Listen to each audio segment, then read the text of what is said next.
आप सभी का हमारे YouTube चैनल पर स्वागत है। सत्य की खोज क्यों? शाम का समय था। विशाल सभामंडप में हजारों लोग जमा थे। मंच पर दिए जल रहे थे, धूप की महक हवा में फैल रही थी। तभी एक युवक अचानक खड़ा हुआ, उसकी आंखों में जिज्ञासा थी। युवक तेज आवाज में, गुरुदेव, हम सत्य की खोज क्यों करें? जब संगीत, सिनेमा और मनोरंजन में मजा मिलता है तो जीवन को उसी तरह क्यों न बिताए? सभा में हलचल मच गई। सबकी निगाहें गुरुदेव की ओर मुड़ गईं। गुरुदेव ने शांत मुस्कान बिखेरी, मानो प्रश्न पहले से ही जानते हों। गुरुदेव, बेटा, ये प्रश्न तभी उठता है जब सत्य और आनंद को दो मान लिया जाता है। लेकिन सत्य ही आनंद है और आनंद ही सत्य। जो आनंद तुम्हें बाहर दिखता है वह केवल दुख से पलायन है। सभा में गहरा मौन था। गुरुदेव ने हाथ उठाकर एक अद्भुत नाटकीय कथा शुरू की। बहुत समय पहले एक विलक्षण संगीतज्ञ एक नगर में आया। उसकी वीणा के स्वर लोगों को पागल कर देते थे। राजा ने उसे महल में आमंत्रित किया। संगीतज्ञ ने कहा, मैं वीणा बजाऊंगा। यदि किसी श्रोता का सिर हिला, संगीत रोक दूंगा। राजा ने कहा, ठीक है, जो सिर हिलाएगा उस सिर को हम तलवार से अलग कर देंगे।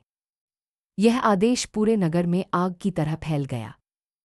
लोग भय और उत्सुकता से कांप रहे थे। रात आई, महल में हजारों दीपक जल उठे।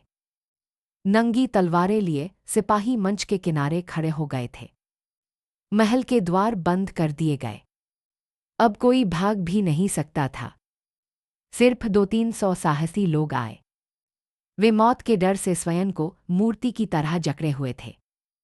संगीतज्ञ मंच पर आया। उसकी आंखें शांत थीं, जैसे किसी और ही लोक से उतरा हो। अगले ही क्षण वीणा के पहले सुर ने पूरे वातावरण को झकझोर दिया। जैसे हवा में जादू हो गया हो। समय गुजरता गया। 1 घंटा, 2 घंटे, आधी रात। अचानक सिपाहियों की आंखें फैल गईं। कुछ सिर हल्के हल्के हिलने लगे थे। पहले 10, फिर 20, फिर 50 लोगों की गर्दनें धीरे धीरे झूमने लगी। सैनिकों ने उन्हें पकड़ लिया। राजा ने क्रोध से कहा, पागलों, अपनी गर्दनें क्यों हिलाईं? मरना चाहते थे।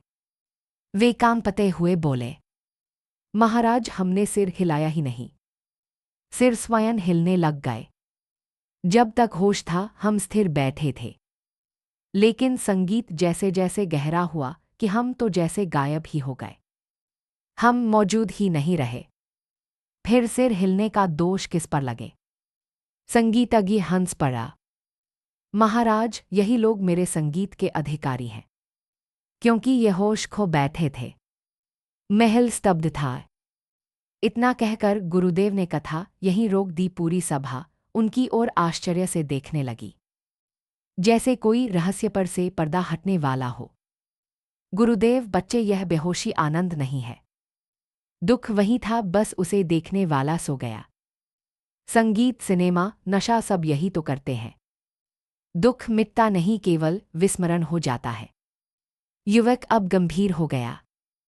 गुरुदेव स्वर को ऊंचा करते हुए, सत्य की खोज इसलिए आवश्यक है क्योंकि वही भीतर दीपक जलाता है। और दीपक जलते ही अंधेरा अपने आप मिट जाता है। दुख को भूल कर नहीं, दुख को जड़ से मिटाकर ही आनंद मिलता है।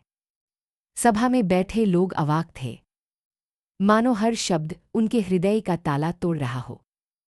गुरुदेव उठे और कहा, सत्य की खोज करो, क्योंकि सत्य आने पर भीतर से आनंद का झरना फूट पड़ता है। जिसने भीतर आनंद पा लिया उसे बाहर सुख ढूंढने की कोई जरूरत नहीं रहती। जो भीतर दुखी है वह बाहर भागता है। जो भीतर संतुष्ट है वह बाहर शांत हो जाता है। और जो सत्य को पा लेता है उसके जीवन में हर क्षण दिव्य संगीत बजने लगता है। हर चेहरा उज्ज्वल था। हर मन भीतर से हिला हुआ था। और युवक गुरुदेव के चरणों में आ गिरा। गुरुदेव अब समझ गया, सत्य की खोज ही जीवन का सबसे बड़ा उद्देश्य है। आप सभी का दिन शुभ हो।